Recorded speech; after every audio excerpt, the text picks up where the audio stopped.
figure out what updates in there, but I don't have time for that right now. So cool. By the way, this gear is super heavy, so Yeah. just keep that in mind while you're faffing about. Yeah. well, you're the one wearing it, man. I didn't say you have to wear it. Definitely cool. Like, what the fuck's this? Antifa?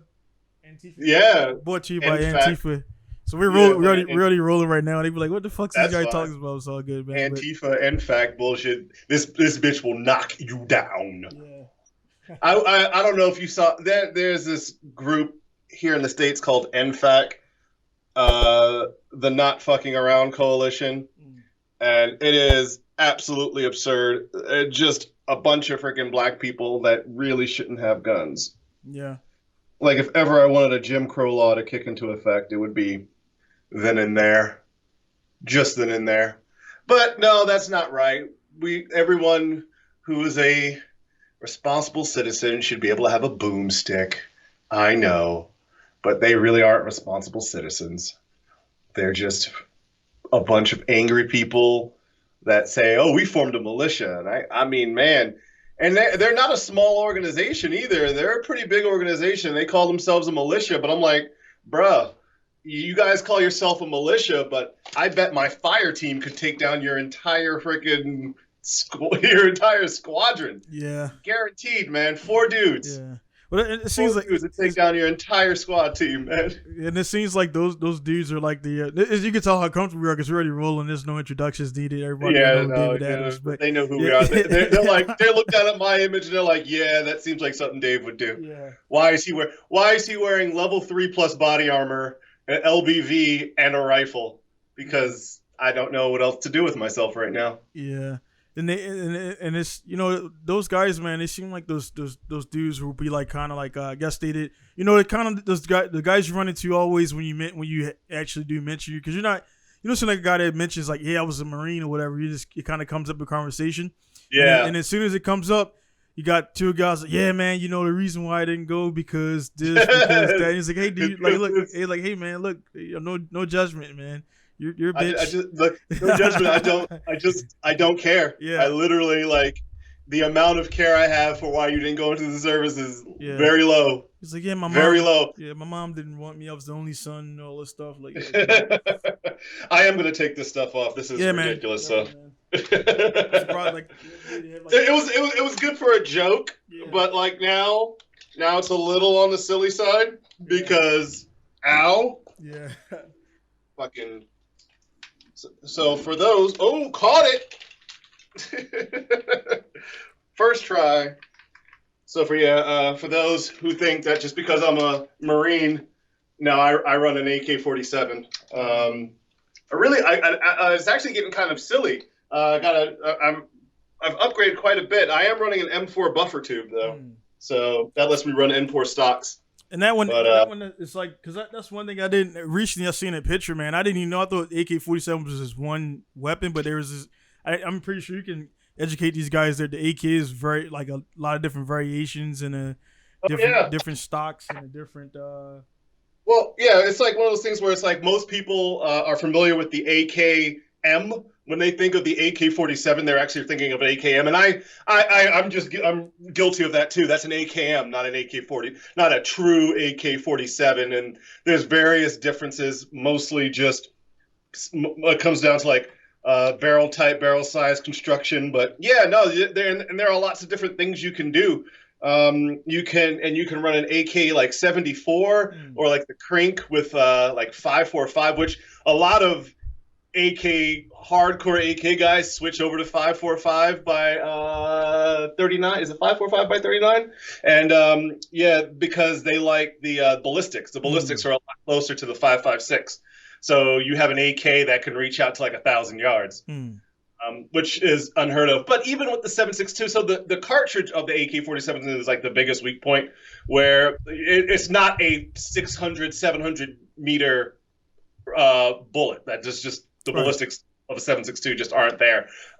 But 400 yards with a bone stock AK-47 is very, very feasible. And most people who are like seasoned shooters, when people are like, "Oh, my AK is not accurate," they're like, "No, you're not accurate." Right. And that's what I was going to ask too, because you hear guys making fun of the Iraqi guys for like kind of like not hitting anything, but then Yeah. then you look at the casualties, like they hit enough, you know. They hit it enough. Yeah. Well, also, More- if you holy crap, that's heavy.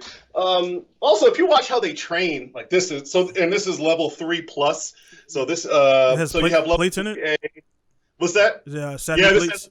I've got the plates in here because I'm a You're retard. crazy, man. This thing is so heavy, dude. Yeah, this is level 3+. You're probably familiar with level 3+ because like 3A, no one. I mean, 3A is like the stuff you throw in your backpack because it's just pistol. I'm not telling you this. I'm telling your audience this. And then you have level 3, which is up to what? Level 3 is up to 308. Is level 3 up to 308? And then 3+ is up until like your big boys. Like you're not quite stopping a 50 cal with this, but you could stop like a 338 Lapua. But I make the argument, and my girlfriend and I were joking about this. I said, if I'm wearing this and somebody shoots me right there with a 338 Lapua, just walk up to me and put a bullet in my head. I'm gonna want to die. Like I'm not gonna want to like in that moment. I'm like, just kill me. This hurts a whole lot. Yeah. Holy crap, dude, this is so heavy. And when I got this, the mail lady was dropping it off, and it was in a box from Spartan Armor. And she was like, "What's in there?" And I said, "Body armor." And she's like, "Oh." All right, sign this and let me get the fuck out of here. And you're like, and shit like in cases like that, that's the only time you'll ever hear me say, "It's all right. I'm a U.S. Marine." Yeah. I really just got it for training, but it will be nice if I have it and shit pops off. Yeah. But that's the only, and it's so funny. Civilians are so funny, man. You can't just be like a prepared civilian. Like, what if you were just a prepared civilian, or what if you just take self-defense and combat training seriously as a civilian? A lot of civilians do, but they're actually hardcore. They go out to anytime there's a training class, they're out there either training or they're helping the instructors or they're actually instructing, and they're out there running, and they run better. A lot of civilians that are serious about combat training run their guns and their tactics better than most military guys. Right. And it's just so funny to me that like as soon as I said I was in the Marine, or as soon as I said I'm a Marine, she's like, "Oh, okay." Yeah. Well, the thing is, she probably when she asked you, man, you probably looked like into her eyes with a smile, like you didn't blink, you just like body armor. Body armor. I said it casually because I'm so used to talking to people like you or to other people that I go to training classes with, because this is the shit we talk about all the time. So It becomes a casual. It's like when doctors say the word penis without giggling. I can't say penis without laughing. They can because they experience them all the time. I'm like, man, you just go to work and look at dicks all day long, to the point where they could talk about all the anatomy of a penis and never bat an eyelash. So I started talking about. She said she was like, "What is in there?" And I was like, "Oh, body armor." And she just like, "Oh." I'm like, okay, so now I gotta explain this, and that should be like the litmus. If you get something in the mail that you have to explain, that should be. It's normally it's weird that she even asks, because normally that you could say like it's a blow up doll or something. She'd be like, "Oh, okay." Like, so it's like everything comes in like they don't send like the box of dildos with pictures on the outside. It's normally a brown box that's unlabeled. That way it cuts down on the what's that, the guys. I know I seen your ring post a few times where the guys like they kind of back on the lawn, or even people trying to steal packages. And it was suck, man, for those guys to like throw the thing and like a dildo pops out the side of it, like the top corner. That'd be epic. I'd like, can I get that back when you're done with it? Well, they'll take a picture. It'll be before you get home. It'll already be on Facebook, because they'll take a picture of it and post it. And like, look at this guy got. And then they'll get fired. Then they'll go online and rant about injustice when you clearly violated the terms of the. I'm pretty sure there was like terms and agreements. Like, call the ACLU, and you're like, man, you tried to steal my dildo. My dildo. I needed that. Yeah, man. And we're out of toilet paper, so I needed something to help auger that shit out like a drain snake. Yeah, it's crazy, man. Like the state of everything going on, man. The last time we spoke, man, I think this was pre the whole George Floyd thing. And Yeah. so and so much stuff has transpired, man. Like, between then, then all that corona, then, your situation where you guys staying home, and then, the cutbacks and everything, man. So it's all crazy. My thing is trying not to talk about it too much because everybody's talking about it. So it's like, hey, I'm not even there. So it's really, I find it weird that the black guys over here or whatever, not even black people, but we're in Japan, like far away from it. Unless your family was like directly involved in any riots or any things like that, I don't see the point of talking about it. Like I know excessively. I know what you mean. And that's the thing. Like, we brought it up, like on one of my podcasts, we brought it up and we talked about it at length for that show, but it didn't go beyond that. It was a topic of conversation for that point in time. What I don't like is the I'm going to say knee-jerk reaction of privileged white people. And I don't mean like white people in general. I mean privileged white people, people who are like, your CIOs, your CTOs, your CEOs, because they're running companies. And they're like, well, like, there's companies out there and they're trying to do all these initiatives now. And they're like, let's move forward together and let's talk about what we could be. Let's talk about what we could do as a people to have, a better tomorrow, and what we can do, how people of color, feel in the workplace. Hey, Dave, hold it real quick, man. Let me make sure I'm multi-tracking because I did notice I set up my. Oh no, you broke it. Stop this. You're gonna have to. When we were back now, we're back now. But when True Lies, when he's ran out of batteries, he's like, why are you not recording? Bazari, get another one. Fucking underrated movie, man. But yeah, as you were saying, man, sorry about that. Continue. No, it's all good, man. Yeah, man. So good. So we're back, guys. I had to make sure, but we were about like 10 minutes in, and he was getting hot. I want to make sure I could be able to, do that stuff. So anyway, man, everything going on back there is crazy. I mean, it's definitely cool to talk about it. Like, I one thing I noticed for like I got slapped for putting the Corona thing in the that video we last did with the Corona party. Yeah. So I got demonetized for that. Around, dude. So YouTube's not playing around. It's like, dude, like their money, their pockets are lined off of us, the content creators, and it's like they can't. People can say what they want. And it was like, okay, well, if we all stop, then guess what happens? And they all go to Twitch. Then it's like. So anyway, we'll get on that stuff. It's all about they're all about so. It's weird that you could talk about them on their own network like that. Yeah, right. Well, YouTube is all about protecting their bottom line, and right now, advertisers are so gun shy, literally, almost quite literally gun shy. Like that's why gun channels are getting hit so hard. Right. But you can barely even there are channels that I watch. Just watch the label on this water here. I don't give a shit when I'm like doing my Booze Days podcast. I always like this, like what am I drinking today? Yeah. And I just mention the brand, and I'm like, whatever. I don't. But it's not paid. They're not paying you to do it though. So no one's paying me to drink anything. And even if they were, I would just be like, I'm not. Yeah. I wish one of these companies would find me and be like, hey, we think you're funny. Yeah. Let's get you some Zimas. Let's get a box of Zimas. Zima. Yeah. Zima. They still sell that shit, man. They sell it. I've seen it on base. I've seen it. I've never drunken it before.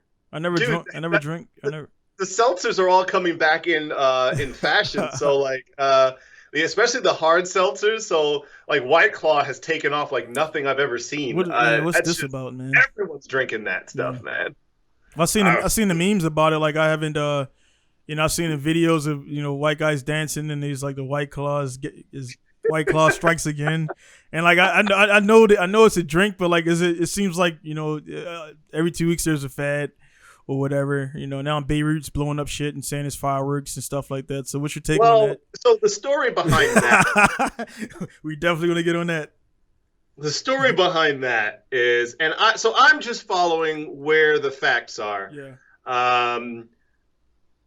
Anywhere you store in any sort of building, unless you're keeping the constituent components completely separate, if you have 2,750 tons Right. of ammonium nitrate anywhere, that is literally a powder keg waiting to do something stupid. And it did. 15. Did you see? There's a 15-mile radius, dude. Yeah. Windows were blasted out 15 miles from the blast. Fucking eardrums and all types of shit blown up. Dude, I mean, literally within hundreds of meters of the blast, you can see buildings disintegrating. Right. And I was just like, is this the wild? It looked like a strategic, high-yield explosive.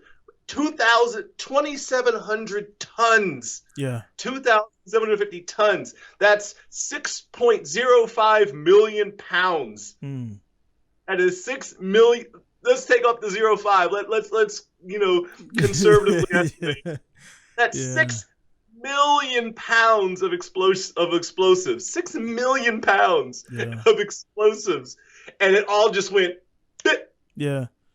Like 8 times the speed of sound. Yeah, I watched a guy on, everybody, they're gonna probably, it's nobody in the comments really, but CNN was on my phone this morning, and I know everything is like kind of biased or whatever, but there was a guy who was an explosive,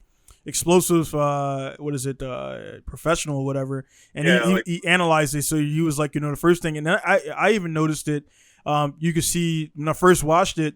You can see like the little sparks, like the little you can see up where it was. It looked like M80s were going off, and then from the fireworks factory. Right. So I mean, there was definitely probably fireworks there. I mean, I'm not a conspiracist, but that was probably the cover up, and they were like all the fireworks. There was like M80s, and under that, like dude, it was something there big, man. Yeah, and like, dude. or just like you said, it could be simply it could be all nitrate, and then somebody like, oh yeah, let me smoke this cigarette and toss it in there in a highly combustible, all it takes. highly volatile thing. So if it had a big if the fireworks were there, and then why is the fireworks mixed up with is nitrate ingredient in fireworks? So the constituent explosive was the ammonium nitrate. Right.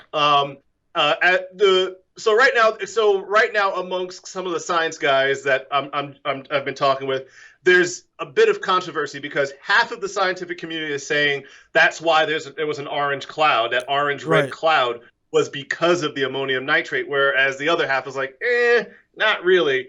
And that looks like more of like a sulfide or like a ferride, so iron basically. Like a presence of iron in the explosive, but like iron is usually used for like low yield big explosions, and it gets. I'm going down a nerdy rabbit hole that people are like, wow, body armor, rifles, and he knows explosives. And he knows explosives. Let me just put him on our list. Yeah, I'm already on the list. Yeah, but yeah, so. Anyway, so the ammonium nitrate was the key, and so for people listening, if ammonium nitrate sounds familiar, it's because if you're an American, it was used in the Oklahoma City bombing, right? And before that, it was used in the World Trade Center bombing in 1993, right? Which, if you remember correctly, it actually lowered the North Tower an entire story. It was 280 pounds. To lower a 100-story building a story, and this was 10 times that. Right. So actually, man, several orders of magnitude above that. I mean, I'm no expert even, man. When I seen it, I work. It's funny, man, when you wake up to shit like that. Like, I don't know if you already woke when it went off, but for me, yes. Cover my label here. That's all good. But I don't know. A gun. I can drink. Yeah, I think you were probably awake when it hit the news feed. It was like 4 a.m. in the morning here yesterday, right? Yeah. Mm-hmm. So it was 4 a.m. yesterday when I seen it. By the time I woke up, it was all over the. First thing I do, I check my feed for people looking to buy stuff or whatever. So that's my reason to be on Facebook. Justify it however you want to justify it. But so I go Yeah. So I woke up and then I see it. So the first thing I see is like the I guess the first view, and then all these other everybody else start coming up, and then the one I seen one where somebody was like right in the street, and then the one where a car was driving, and they were with the thing, and they wouldn't. But anyway, first thing again, I'm not a expert, but I have been around the explosives. Yeah, we've all been around EOD. Yeah. So the first thing I see is when I see a mushroom cloud, like that's some big shit. Like, and then the way, and I mean, it sucks to say it looks beautiful, but it did look cool. It's gorgeous. But it's the shockwave, and then the fucking you can see I mean, again, I'm not an expert, but the pressure, you can see like the patches of clouds forming like quickly and then dissipating. That shockwave as it spreads out, man. Yeah, man. It was like and then in slow motion is like crazy. Like you could see when it first went off that one building, the whole fucking roof went like 180 and then it snapped back, and then it disintegrated. Like it actually took the fucking roof and turned it like sideways. Like, and then they were saying because the pressure was so high that, I mean, it was probably some jazzing up shit, but they were saying it was so abrupt that it actually, I guess, froze time for a few seconds or whatever. Oh no! It's like crazy. Like the earth was like what the fuck, and then kept rotating. It's like Earth stopped rotating for a second, and no, if nuclear explosions aren't stopping time, a 6 million pound basically stick of dynamite isn't going to do it either. But it is going to be exceptionally. So the way I described it was awe-inspiring, intoxicating, and captivating. But painful to watch. I felt absolutely floored. I was gassed because people were dead instantly. Immediately. Yeah. And the rush of emotion. There really are no words to describe the rush of emotion I was feeling watching that happen. Right. But I couldn't stop watching it because people. So one of the things I was explaining to Maddie is that one of the reasons why that mushroom cloud happens is because of the extreme heat. You're ionizing the air and causing that convection current to happen in that small. Well, it's not a small pocket. It's several thousand feet tall. Right. But you're ionizing that air around it, and that's when it heats up, and you're literally burning off the oxygen and constituent gases in the air, and you're creating a small vacuum. They're creating not small, but you're compared to the size of the Earth is what I'm saying. Small on the cosmic scale, small. Right. You're creating a vacuum there, and you're ionizing that air. You're superheating that air. It's instantly becoming a plasma, and it's reaching thousands, tens of thousands, hundreds of thousands of degrees Fahrenheit at that curve. And then the cold air rushing in, and relatively cold again, 1,000 degrees is a lot less than 10,000 degrees, is hitting that and causing it to downturn. And that's why you typically see it with nuclear explosions, because nuclear. With nuclear explosions, because nuclear explosions generate that kind of heat, surface of the sun type heat. But typically ordnance explosions don't do that, like non-nuclear ordnance explosions. So even like explosions involving things like thermite don't really get that hot to cause that sort of reaction. But I just, as I was watching it, there was just so much going through my head, and I'm like, man, what happened? And I'm not gonna lie, my first thought was an attack, and when I was reading that it was a fireworks factory, I'm like, that sounds like a cover up, man. Right. Well, that's what I was getting at, was that, and that's one of the things that I was kind of saying to myself is I don't believe it's a firework. And I'll get to where. Dude, I mean, you see the after picture is just like, holy fuck, like it's gone. That bit of land, that peninsula is gone. Gone. It's gone. And whatever that building that was right next to it, like that. You figure Beirut, they don't have the best most they don't have they're not known for, I guess to me, infrastructure, but whatever that building was right there, that thing was built fucking well, because maybe there was the elevator shafts, I guess, maybe, because I guess they have to be like really, really strong, but that thing, whatever's made out of was. They were buildings because they were building several hundred meters away that were just peeling back from the explosive force. Right. So, and that's what I was getting at is that there's no way, because fireworks, and this is going to be another reason why I'm on this list.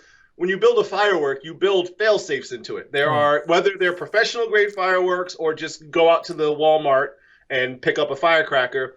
There's things that if the entire firework catches fire, like if it's not controlled from the fuse, there are little microscopic holes that are kind of dialed into that paper that wraps it, or into the wax, so that when it heats up, that fails first. And that's why when you see people like throw fireworks into a burning fire, or firecrackers into a big fire, mostly you get flare-ups. So you just get like right. You don't get a lot of pop, pop, pop, pop, because they're failing in a controlled way to where the energy always breaks at the weakest point. So if you engineer in those weak points to where it doesn't explode, it just rockets out one side, you can direct all the energy in one area, and you're not having an explosion, which sends energy everywhere. Right. And that's the definition. For people who are also curious, the definition of an explosion is nothing more than an object becoming really big, really fast. That's all an explosion is. So you prevent that explosion by controlling where it breaks, controlling that energy release into a single direction. Right.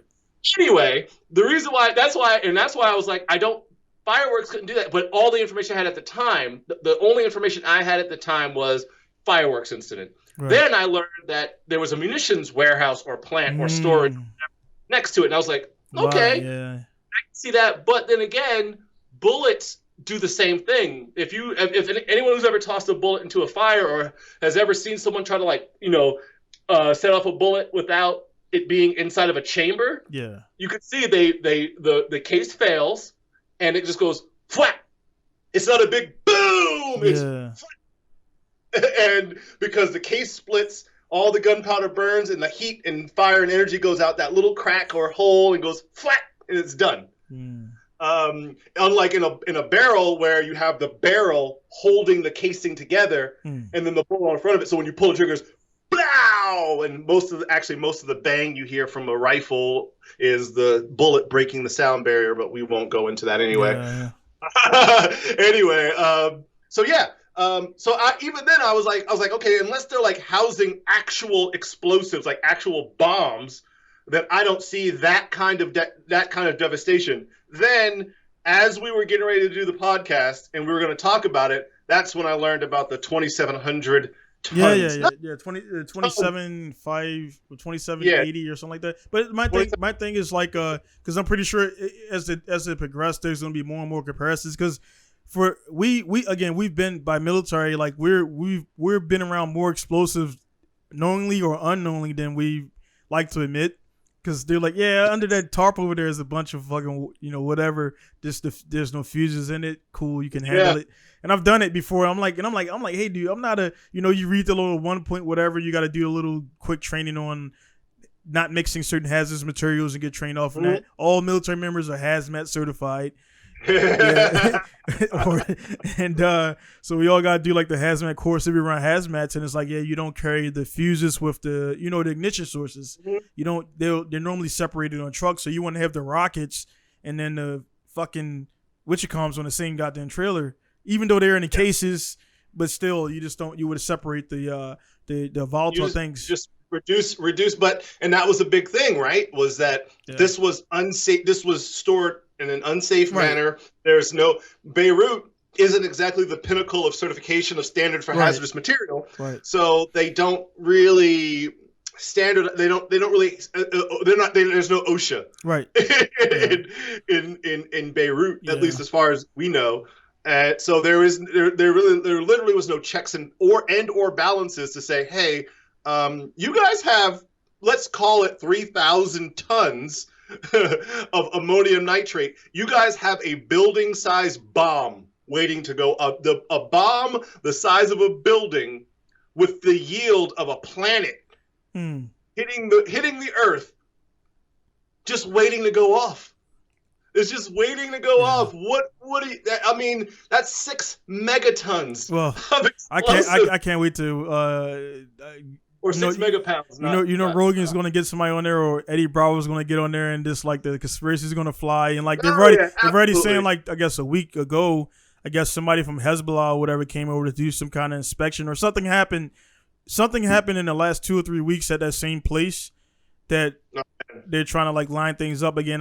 For me, I got cars and stuff to build, so as it comes out, we'll sit back and drink our White Claw and be entertained by it. Yes. Unfortunately, like I say, when you look at the minute level of it, people have died, people have been injured, companies have. I mean, and this is fucking right in the middle, or the Corona stuff. I don't know. Is that still going on? Is this so now it's like so much stuff, man, that people are like, nah, that's not possible. Like, dude, it's very possible. The thing now is just that we got social media and everything is seen 20, 30, 40 years ago. They could do this stuff and we don't know about it because there was no, the media was controlled. But now you can go on YouTube and go down that wormhole, and those videos are going to start flying up everything. We're talking about it already.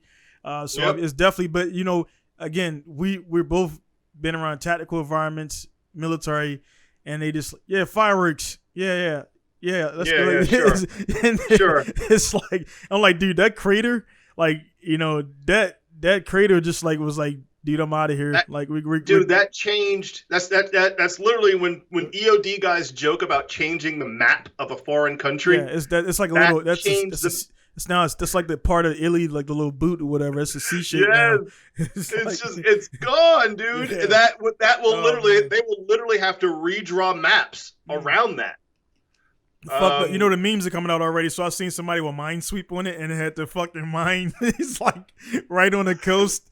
I'm like, dude, so I do a fair bit of Photoshop, and I did a Photoshop of ticket prices, of airline ticket prices to Beirut, and I was like, hey, ticket prices are $1.05, so there's a silver lining if you're trying to travel on the cheap.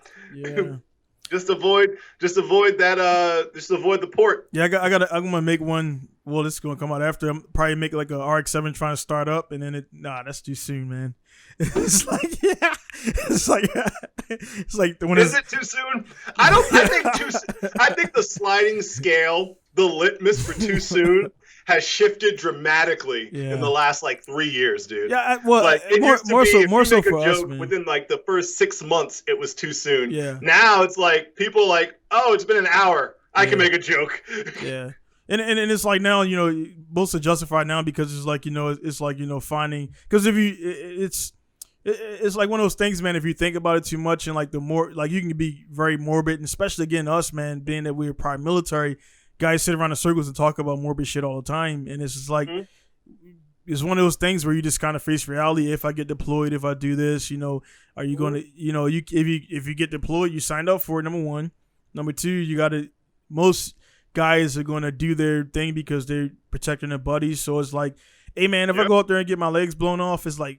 We joke about it, but it could really fucking happen, and it has happened. My EFPs with shaped charges, guys out there who don't know, it was one of the biggest killers of IEDs were controlled. EFPs were like if you get hit, normally their hit rate was lower because it's just a shaped charge. Guys out there who don't know EFPs, it would just kind of go through something, punch through the fucking armor, and if it went through or punched through, it come out the other side most of the times. But if your leg is right there, it's getting cut off and cauterized, you want that. That would be the great thing. But most times you get hit, it would bleed out. Like we lost a guy, took his leg off, bled out. Yeah, and shrapnel's a big killer. Yeah. And that's gotta suck. I was like, you didn't even die from the blast. Right. You survived the blast. Pussy ass shit is that. You didn't die from the blast. You got killed by a bottle cap. Right. Traveling at the speed of sound. Right. Yeah. And that's all it takes. Like it's relatable because we race cars, and I know you do it. I know I do it. And when I get in people with cars, I'm like, dude, why the fuck you got all this change in your center console and you're on the track? Like, no. And I'm not showing you anything till you take that fucking. Because if I roll this car down, that quarter becomes a fucking projectile. Yeah, it's a projectile. Well, and that's why I've been to several events where there's like little to no tech inspection. Yeah. And people basically just show up, pay their money, and start driving. And I'm like, ooh. Yeah. Remind me not to ride with any of these new kids because. dudes be drifting with flip-flops on and shit. And I'm like, bruh, come on. Shit, come on, man. I mean, I'm guilty of it. I'm guilty of it. I can't wear flip-flops. Yeah. Well, Crocs. No, dude. There is nothing tactical about a sandal. And I'm not even like a tactitard, moto person. That's not me. Yeah. But I like to be able to run. And if I'm sorry, it's going to sound sexist, but I'm not a woman. Yeah. I don't ever want to be in a situation where I need to beat feet because there's a dude busting off with a freaking 45 over there, and I need to run in the other direction, and I got to kick my shoes off, bend down, and pick them. With the flip-flops, you gotta, if you're ever running in flip-flops, you gotta pretty much ball your toes up in a Crush the toes up. you gotta increase the tension, and then you fuck. You gotta crush it up, run like those lizards that run across water because your feet are going like this and shit. Yo, that and the fucking or if they're cheap, if they're cheap and then the big toe part like this, it pops out. You fucking it pulls out. Yeah. Those are lost now. Right. Those are.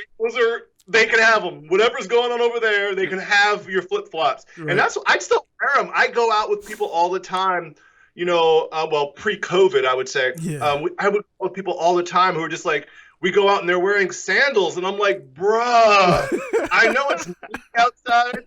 I know it's 90. I get it. It's 90. It's high humidity. It's hot.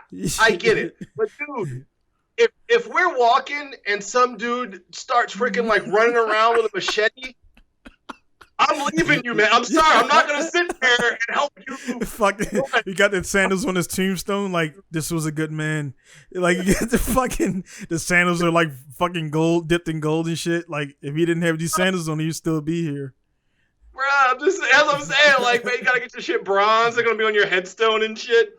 He died from a machete to the back of the head because he had on fucking flip-flops. What a dumbass! He's probably yeah. They're probably the same guy who watched like Jason. Like, why did she fall? Like, motherfucker, you got flip-flops on and shit. Like, that person, bro. That's the female version of you. She's wearing heels in the middle of the forest. You're wearing flip-flops to Walmart.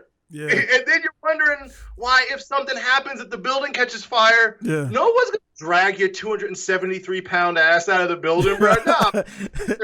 Or you kick them shit up and barefooted. Yeah, man, you go to the store, man. They'd be like the mask, no mask is cool, but those flip-flops, you got to take those off. Put on some closed-toe shoes. Yeah. Oh, dude.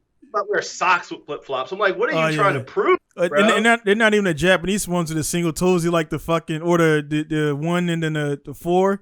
They're like they're fucking regular socks, and then they just like pull it back and they keep going like this to make a little. It's like it's not how it works. My skin is moving thinking about it. That I get sometimes my socks, like my cheap socks. Not these socks are really nice. Yeah. These are the socks I use when I go running. But my cheap socks that I just like throw on like when I go to bed, those things will they start to ride into the like creases between my toes, and I can feel it. Yeah, I hate that feeling. How people just that's why I can't do flip-flops, because I can't live with that feeling. Yeah. That feeling. Forget any of the I need to be able to run away. Right.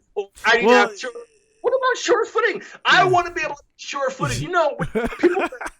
I'm gonna go on a rant. People, when they wear flip-flops, they drag their fucking feet. Stop dragging your damn feet. Pick up and walk with some purpose, because you're dragging your feet. It's messing with your gait. I hate that, dude. I hate that. You know, in Japan, you were in Japan, so I don't know how Okinawa was, but in mainland, it's my wife. I'm like, dude, we can't be together if you're gonna do this, man. Like, dragging your fucking, like, they would wear their fucking shoes loose, and then like drag. It's like that. Dragging is like, I'm not motivated for life. I don't see anywhere. It's like that, dude. It's like, even before the military, I still pick my fucking feet up and walk, and that was my grandmother and my mom or somebody would always tell me, pick your fucking feet up or whatever. Yeah. would always correct me if I was Yeah. dragging my feet. Like, pick your feet up. Dude, this thing, Okay. it's like, and they just do it, and it's like you look at them, this thing, and they don't know why you look at them like that, and it's like whatever, man. It's like Everyone you are. Yeah. Everyone in this building knows where you are because all they have to do is hold real still and they hear. Yeah, but theirs is different because it's a over here I mean, in the States, guys would drag their feet with their shoes to be tied like tightly or snugly. Theirs is it hits, so it makes a hitting sound, then the drag. So it's like there's two sounds. It's not only the drag, and it's like their fucking shoes are loose in the back, so when they pick up their feet, it's like Bobby's roll or some shit, and it's like it hits and then drags. They don't tie their shoes. How is that comfortable, bro? Because they take off. The reason why is because they take off their, and even me, I wear a lot of I wear the Crocs a lot because like you go to a daycare or most of the places you go in, you got to take off your shoes. So that's why they leave them loose so they can pop them off and go in the house or whatever. And that's the only way I can explain the reason why so many Japanese people have loose shoes on. What if something happens? Yeah, you're fucked, man. Yeah, you're fucked. Especially in 2020, yeah. there's a real there's a high likelihood that this year is fucked, man. Every month is something. Not everyone freaking carries around a knife and OC spray and a gun and freaking takes combat training. I just have a Gerber. I got a Gerber that's sitting right next to me for no reason. Like I don't have a reason to use it. I was saying I carry a flashlight, I carry OC spray, I carry a knife, I carry a firearm, and I have Sorry, Leatherman. Leatherman. Yeah, man. So you're a baller, man. I'm cheap. I grab no, we had to pay for these, man. The brand of my multi-tool is literally multi-tool. She got this Swiss Army, the little red Swiss Army knife. Dude, it's literally some freaking shit that said multi-tool made in Taiwan. I'm like, man, this is gonna break the first time I need to do any real work with it. But it's great for like tightening up like my glasses or like adjusting something on my rifle. I can do all that lightweight stuff, but I hope I don't have to do any sort of heavy stuff with it. But then I have actual, like I still have my K-bar from the Marine Corps. K-bar? Yeah. What's that? You're kidding me. Can you talk about what is it? Because we didn't get issued like a lot of cool shit, man. You talking about your backstrap? No! What the fuck? No! Oh my goodness. No, we didn't get issued a lot of tactical things, man. Like fucking Air Force, we got to pay to deploy, man. This is my K-bar.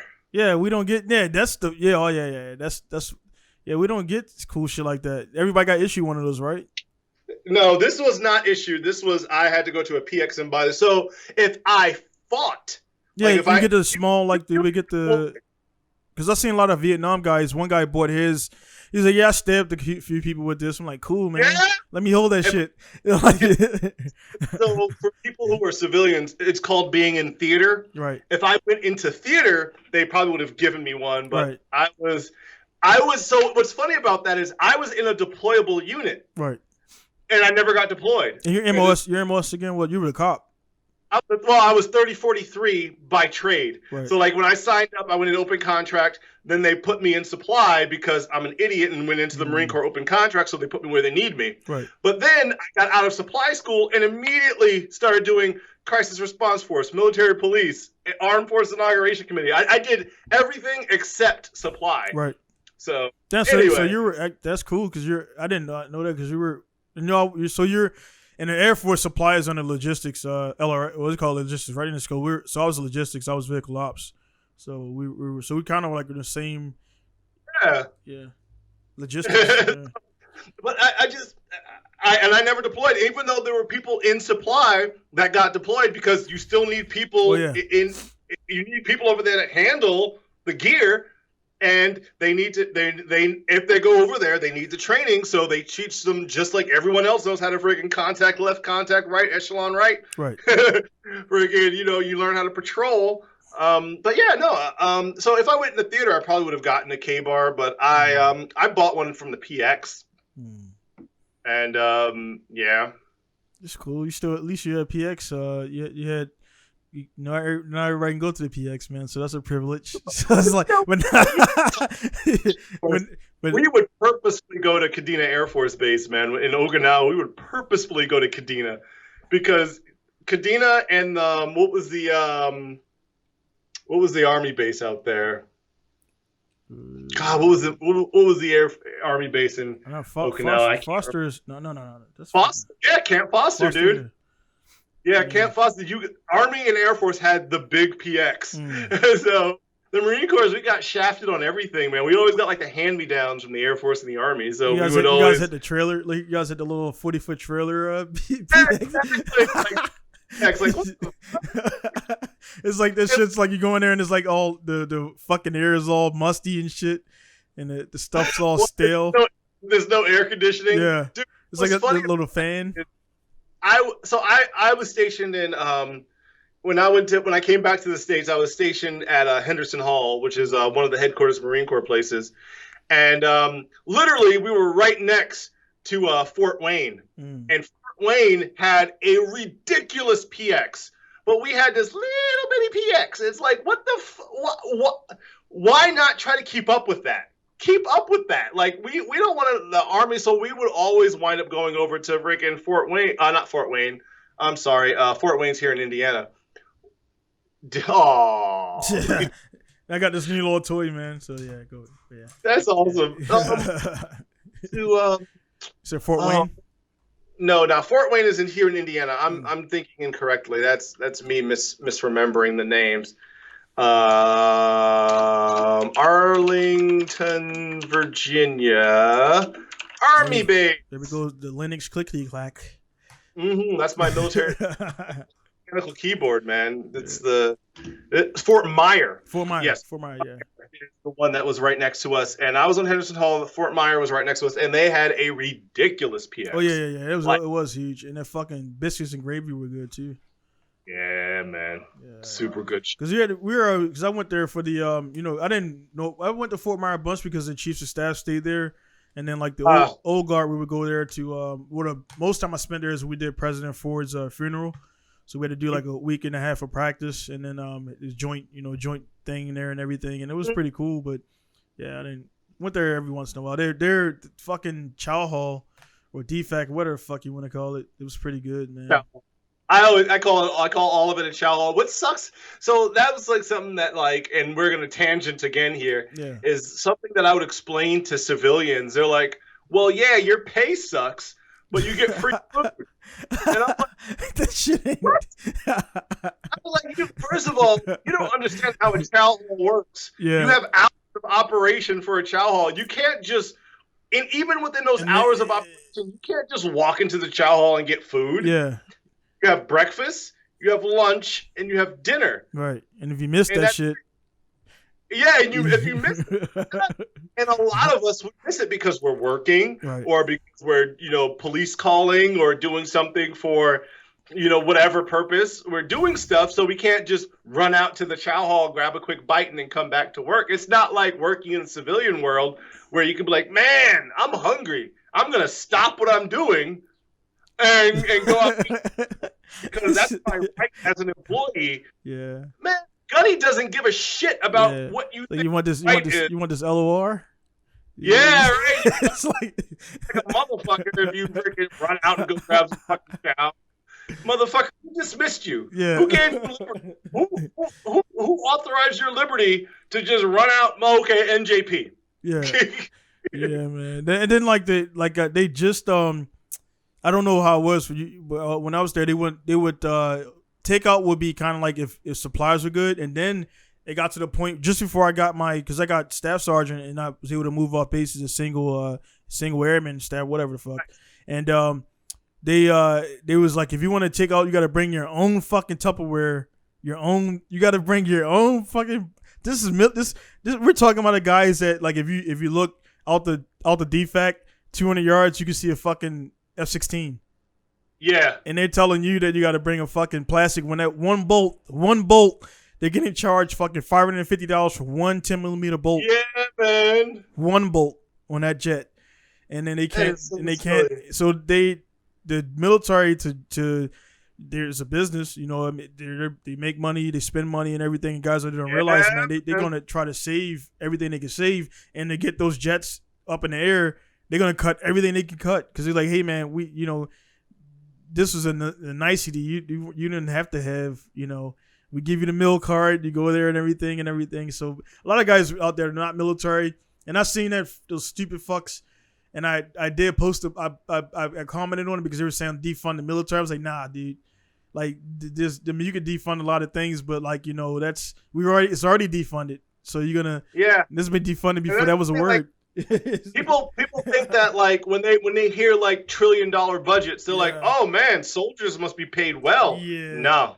No, we are not. It's the fucking equipment. The ground troops are paid the least. Yeah. And it's so interesting, and it's to the point where it's very much laughable. Right. When I'm speaking to civilians who've only ever been civilian, they have no concept of what military life is like. No family, no nothing. Yeah. None of that. And I say in 2000, what I'll say is in 2005, what was your salary? And they'll be like, I was making like $38,000 a year. I was like, okay, in 2005, I was making $330 a paycheck. Mm. That wasn't like any sort of punitive thing. I wasn't punished.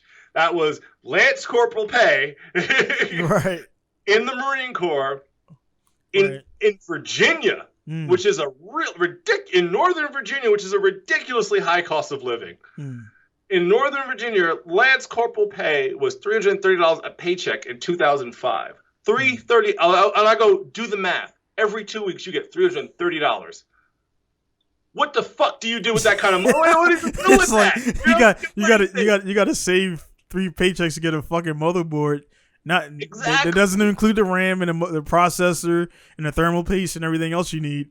It's like that's why so many people come out of the military with and it's funny now because, you know, you and I have both worked to build ourselves back up and stuff, but so you and I can laugh about it, but it's not funny to people who are currently in the military when you're like, when you realize that it is.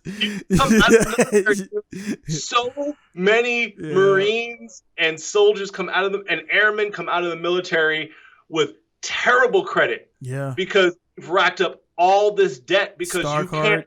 Yep. If you want anything outside of your basic needs, if you want like video game systems, you know, recreational things, video game systems, a car, right? You know, you're paying astronomical amounts. You talking about the Army guys in the Challengers, the V6 ones with the 74%. It's like the 80% interest and shit. 90% interest, and you're like, holy shit, bro. And then they post on social media like, dude, you know, you can be paying for that shit for a long time, man. Even if you're only paying, even if you're the thing you signed with the bank said 60 months, 19% interest.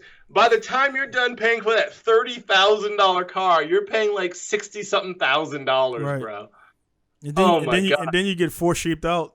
So it's like, good luck with that. You get kicked out of the fucking military. Dude, people come out of the military. I mean, and then so many people just let shit lapse because you're in the military. Who cares? They're not gonna. You can't. That was like the big guard of being on base. Is that unless you got caught by like first sergeant, I don't know what the ranks really are. I don't remember the ranking statute for. Right. It's all good. Air Force, but like first sergeant was like our E8. Right. One of the E8s, because you had first sergeant, master sergeant.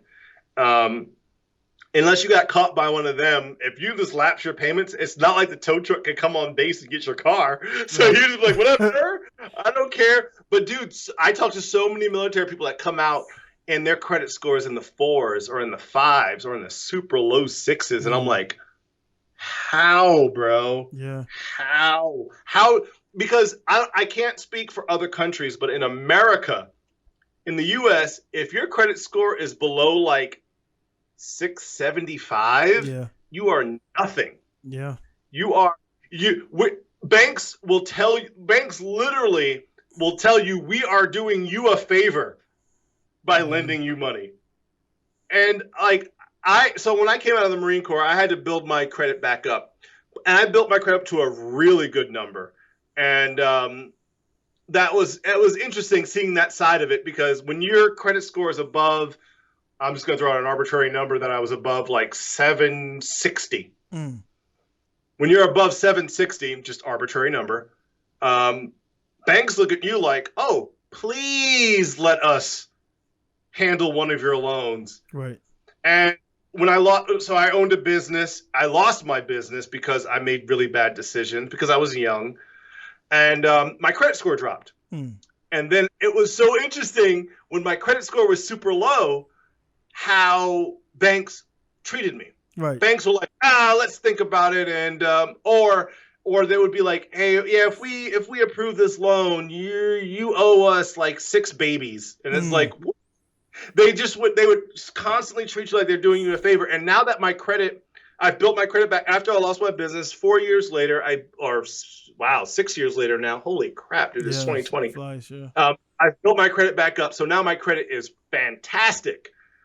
And again, over that 760, and you start talking to the banks that I never would consider ever, like Wells Fargo and Chase, and they're like, hey, we typically don't do personal loans, but do you need $20,000 for a reason?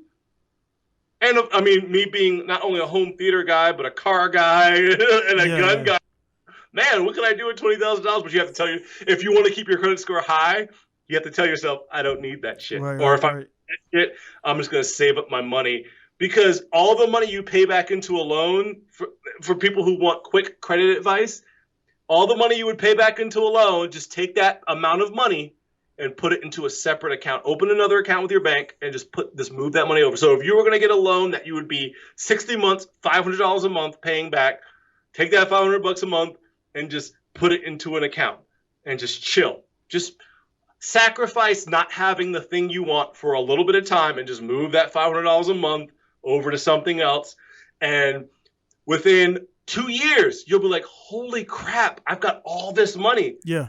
For people like with my personality, I go, I want to see how big I can get that number. Yeah. Yeah, it's like a game, man. And it's like with that is, you know, because I definitely want to cut you off because that's good information.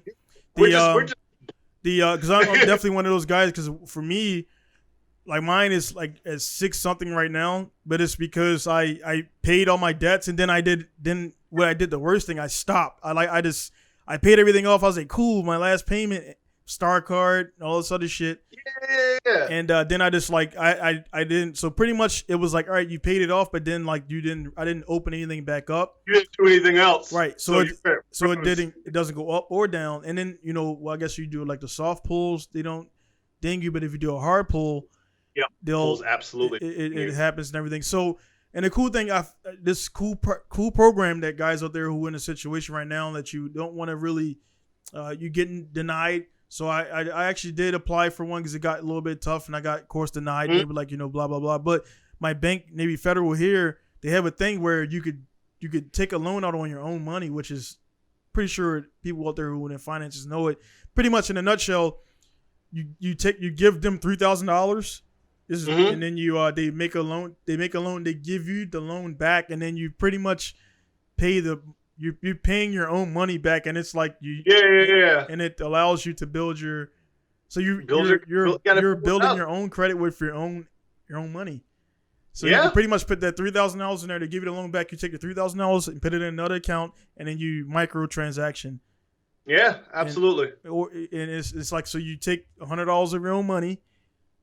You put back $100 of your own money. Credit is just going up. So it's like, I was like, dude, that's the coolest shit ever. Because, for example, you know, PayPal, they, kind of on my out to those guys a little bit, but they are still the industry standard.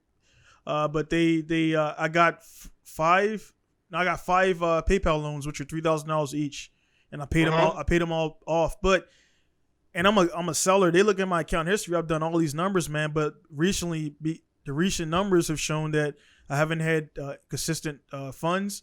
So they email me back and they tell me this, right? And then I'm like, you know, at first I typed what I typed, and I was like, all right, let me erase it because it's not professional. And then I was like, well, the reason why is because your terms and conditions favor more of the buyer, not the seller. Yeah. And not the seller. For a good seller, we're not doing nothing wrong. So why are we getting penalized and grouped together? So I was like, look, I'm not going to have a transaction of $6,000 go through PayPal. It's going to go through my bank, and that's it. And then I didn't read the response because I don't want to read it. Yeah. But it's like you guys. That's why my numbers went down from getting 5 loans. I got a proof. I know because 2 of them you did for me. Mm-hmm. And so I got your address on my thing right now, so I can do it myself. With so I can freaking blow you up. I got Express VPN, so I don't get the IP tag. So I'm in San Francisco. Nice. I'm in San Francisco right now with an Indiana address. But yeah, man, they denied it, and then they had a slick reason why they denied it. I'm like, dude. I'm like, matter of fact, I was actually great that I was actually glad that they denied it because the rate I was taking, I was 30% of my sales were being taken to fulfill the you could pay it yourself or take money out. So like if you buy something from me for $600, 30% of that is instantly gone. So I get now 4. So that sucked. And then I had to tell guys, well, don't send it here because if you send it here, then I gotta pay for your fucking parts because you know what I mean? Because it's taking 30. Yeah. So actually, it was a good thing.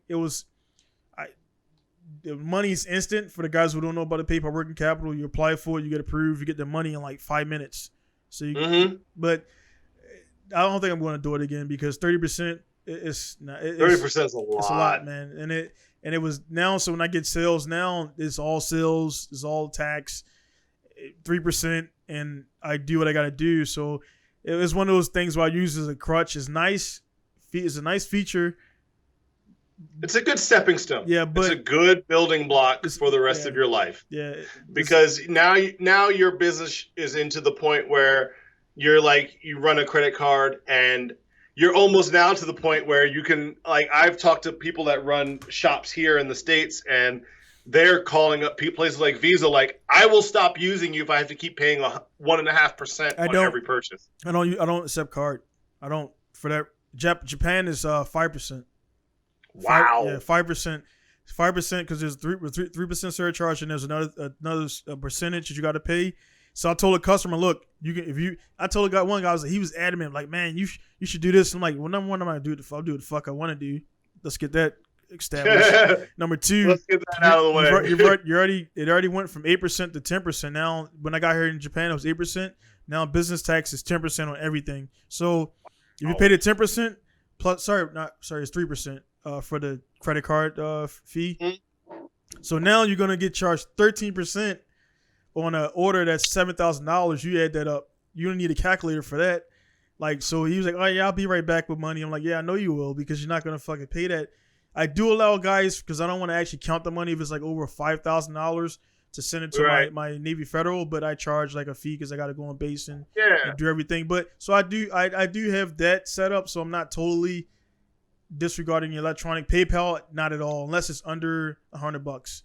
PayPal, I don't like to because I gotta take the tax from that and then convert it over for that day, and it's cumbersome. So that's why in Japan a lot of companies do not use credit card at all. It's not an option. Wow. They just don't want to do it. I don't. So one of the things, like recently, I will say most recently would be any of the trips I've taken to Europe. I've noticed that a lot of places do not take credit card. And it's so interesting. And I guess we're just spoiled as Americans. We take it for granted. Like we do. Americans, we take it for granted because I have even been caught up in that. I'm guilty of it. Where I'll go to a place and they don't accept, or I'll go online and I'll be chatting with a person and I'm like, yeah, I don't accept credit cards, and I'm like, everyone except I can go to the dollar store and I can run a credit card for a purchase of $1. I can literally run a purchase for $1. But one of the things America has is one, we pay, like I said, you have people that are complaining about 1.5% surcharge on every purchase. So, and comparing it to what you're paying in Japan, that's ridiculously low. Like you would love to have only a 1.5% interest or 1.5% taken away from every purchase. Another thing we all of these companies are built around the credit card purchases. So when you go to a place, chances are when you see the price of something, it's already factored in. It's already factored in. So whatever you're paying, take 1.5 to 3% off of that price, and that's what the person would actually charge you if you were to walk in and pay if they were just like a cash only shop. Right. I'll put it this way: when we do the farmers market every Saturday, and the farmers market, if there's 100 vendors there, 98 of them take credit card. Right, because they got the. I mean, now because the technology does make it easier, but with those, you got like the PayPal thing. You got a lot of the what is it? A lot of the iPad. What is it? The POS terminals. Yeah, and they're not piece of shit, but I forgot what it's called. The POS. It's like point sale. Point. So then nice. So every time, like now, being in business, when I go to different places, I see they got different ones. But here, my issue is everything. The software is all in Japanese, and it's like I just can't, because of the fact that it's kanji. I can't have that one checkbox that says hold funds for 30 days, and I check that shit, and I don't get paid for 30 days, and it's right. But there's a dude in here. Going back to the credit card thing, they got, if you go into a store, there's Visa, MasterCard, blah, blah, blah. But then you got PayPay, you got this, you got that. Now in Japan this year, you actually get, at the end of the month, you get 2% of your sales back if you use your card, or you get a percentage off. They're trying to really now they're trying to push it. So now everybody using the chip now. So now I have my Navy Federal, my other card, they has chip on it. You go to Lawson's, you don't swipe. Yep. There's no more swiping.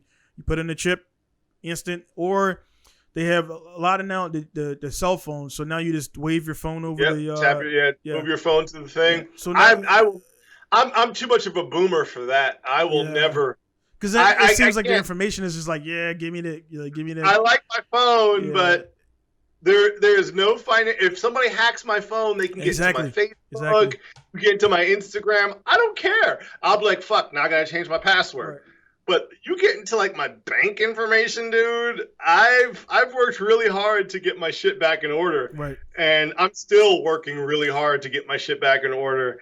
And I can't take a financial hit from someone who's doing something malicious. So like, I go to the bank and I'll freaking like have a credit card and I'll like boop, and I'll stick the chip in because I still have to enter my PIN code or enter something. Here, although lately a lot of the places have been insert chip and it just approves a transaction, and I guess that's okay. It's convenient, but I don't know how secure it is. Right, and that's always the risk right there, man. Like, guys, because back in the day, remember guys would you see on videos, they would scan the things, and then like I was one movie where every day they were taking the magnetic. It was like it would load the data, and then they would make the credit cards off of that. Yeah, I forgot what movie that was. Where they were like doing that that was one of their little schemes, and it's a real because they really do that. They scan the thing, get all the things, swap out the terminal, get another 30, 40 cards. My girlfriend recently had her debit card hacked. Yeah. Because she went to one of the places at the farmer's market and she ran her credit card, and I'm guessing the vendor had an insecure service. So someone just got access to their database and they were charging incremental charges to her credit card. And it's all the penny things. Because you don't notice it. If you're a normal person, $2 here, $3 there, $4 there, you're not going to pay attention until the end of the month. She just happens to be the kind of person that's always watching the money in and out. So she was like, wait, who's taking $6 out of my account? Yeah. And she canceled the card. That was the only way she caught it. Yeah. One thing, speaking of that, man, like I said, since we're talking about the finance guys that are watching, man, or listening, the one thing, because I check my thing. One thing you go and pay, you do Wish, because Wish is bad because you just slide. You order and you slide. Yeah. So it's like they make it so fucking easy to buy shit, and that's their thing. But anyway, you go to PayPal, if you use PayPal, which most everybody does, if you go to your account settings and go to your automatic lock, because you'll sign up for some dumb shit. Most times I don't do it no more where you put in your card information, but I went there and there's a bunch of inactive where they actually did cancel themselves out. But there was 6 or 7 active things that I had there and I had to like, fuck, let me cancel this. So go on your PayPal and make sure you don't have active, like, you know, unless you got your SoundCloud, you got your Hulu or Disney Plus or whatever combo. Yeah. That's cool. But some shit that you signed up for quickly to transfer some PDFs to Word and then you wanted to cancel it and you didn't. Yeah. Or your WinZip payment, you know, you want to make sure. God, oh my god. It's like you didn't pay for this 30 years ago, so we're just gonna remind you every fucking day. Like, yeah, we're just gonna take $3. Or your Columbia House CDs that you never paid for. Oh my god, dude, yeah. Columbia House, holy crap! Like, who the fuck didn't get those free CDs and shit? Dude, Columbia House, BMG, never paid everybody for them. got that shit, man. Yeah, so it's like, but yeah, man, there's a lot of stuff out there. I mean, because we especially guys who are tech savvy. I mean, just talking right now, it's like things I'm not even gonna say I don't do that I should, and I'll do right after this podcast, but.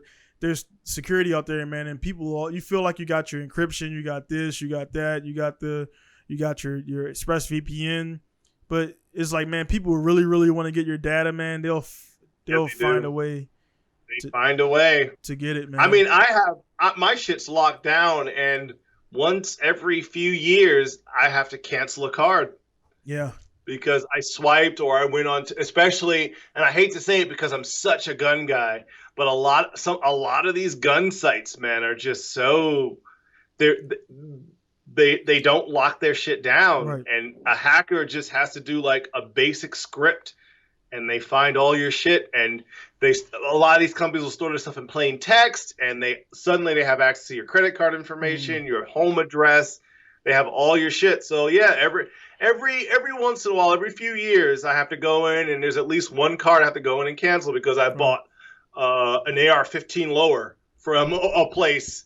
Apex is a place that recently that I didn't get caught up in it, but because I used PayPal. But PayPal. What I like about PayPal is that in a place that accepts PayPal, PayPal acts as a middleman. Yeah, it does. Yeah. So it's kind of like a buffer. So if the website gets hacked, all they have is your PayPal email address that was used for it. They don't, and the last 4 of your credit card. Right. So that could be nice, but yeah, I didn't get caught up in it. But recently, Apex had a big hack, and because they have zero security around their shit, but people realize that, and they still. So what I do is like I have a Capital One card. And Capital One has their thing where you can get virtual cards, and you can literally say this card, you can set up, so you log in, it links to your credit card through Capital One, but their thing says, here's a virtual credit card number, and you can literally go in and say, okay, I'm making a $125 purchase. I'm going to set the only amount of money I can come out of this is the money I'm spending today. If any other charges come through, so I've been using that a lot. Like if I do anything through DoorDash, or if I order like my dad smokes cigars, so if I go like the cigar shops and any of the online cigar stuff, and I order him cigars for Father's Day or for his birthday, I do all that stuff through And if they try to charge it afterwards, it just doesn't go through. And it's really nice for, like, earlier you mentioned subscriptions.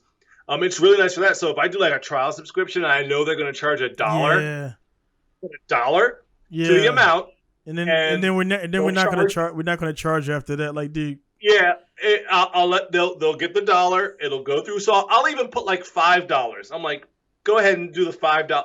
Put $5 there. I'll count the $5 as a loss. And take the $5, put it there. They'll charge the $1, and then they'll go back to recharge for the next month, even though they're like, oh, we won't charge unless we approve you, or unless you tell us to continue your service. And of course they're gonna recharge, and they'll go back to charge like, hey, we can't run your credit card. I know. Yeah. I don't want you to. Yeah. Yeah, man. It's ways out there. It's like, again, man. It's definitely got, because it's another thing. Just thinking about while you're talking, man, was the it's one of those things where technology kind of makes people lazy and like want passwords. And like, of course, the browsers are smart browsers now where they remember all the stuff. But you guys gotta make sure you're clearing out those passwords, man, because like that, and that's it's definitely depending on the grade of it. For example, you mentioned VA. For my VA thing, I uncheck that box. Like certain critical things like that. My banks, I uncheck the automatic fill. And I'll do that myself. Like you should know, be changing it because that laziness right there, man. If somebody happens to know how to bypass and now it's synced across all your devices. So if one of your devices are not secure, bam, dude. Or if the website gets breached, I mean, I've got PSN. I mean, I wasn't always as clever as I am now. So like. I mean, 5 years ago, I was very lax with my passwords. So if I go to passwords.google.com and I log in and I say do the checkup, there's probably like 600 freaking websites where it's like your password has definitely been found out by somebody because they've been hacked. Like your Club 240 shit's been hacked. Dude, freaking Adult Friend Finder and. Black Planet. Fucking Black. Oh, yeah, I had a Black Planet. CougarLife.com. Yeah, All that shit has been hacked, and they know your password, they know your email address, and they're just and to this day, because of those big hacks, to this day I get emails from stuff that I've never signed up for or websites that are like, "Oh, you sent us a password reset request." Yeah. No, I didn't. Yeah, that's like that. It gets like the old people, like they'll tell, because you'll know, like there's no reason why PayPal will say, "Hey man, can you tell us your password?" And people who don't know, they'll be like, "Yeah, sure." And it's like, but it's like it's for us. It's just comical if they even get past, because once I see it, I block them. Once a new Fisher comes by, and it's like crazy to see, like, hey man, we spoke like. My name happens to be Jackson too, and we spoke or whatever. I'm like, nah, I never fucking talked to you. Or the one here's the never talked to you. Yeah, here's the invoice for this amount. Please submit. Like, what invoice? I didn't order fucking 2 CNC machines. Ordered this, and we had to stop your payment. Can you download this form, fill it out, and send it? Process your payment. No, I cannot. Yeah, even with my customers, man, like I tell them, like I actually don't, and I'm like until they conform, because I'm like I tell the dudes, like, man, when you send an email, your subject should be adequate. Like I always tell them, like, Pinku style parts inquiry, blah blah blah, or order or whatever, because like if you just send like car engine or whatever, it goes straight to my spam box because that subject is just so weak. Like it's so weak that it's spam like car work, like. What fucking kind of car work? Like, I don't work on this. Dude, I will ignore it. I get so much my spam. I will say those. So I have Apple Mail on my main computer, and the spam filters on that are really aggressive. So there are some things I have to go in and tell them, like, hey, no, I actually want to get that. Yeah. But I prefer that. I prefer it to be overly aggressive, and I just have to go and check my spam folder every now and again, as opposed to stuff that just gets freaking filtered through. And I don't get caught up in it, but I know for a fact that the elderly. So what's funny is so statistically, according to the FBI, the elderly are most likely to be targeted by a lot of these phishing requests. But what's funny is Generation Z are most likely to fall for it. Yeah, because they want their fucking easy come up. Yeah, let's do it. Generation Z is like, so like your 23-year-olds and younger, they are super susceptible to these click here to reset your password, or click here to claim your $50 Amazon gift card, or any of those things that you and I would just look at and go, that's stupid. Why would you think I would fall for that? They are super likely to be like, oh, you need to reset your password, click here.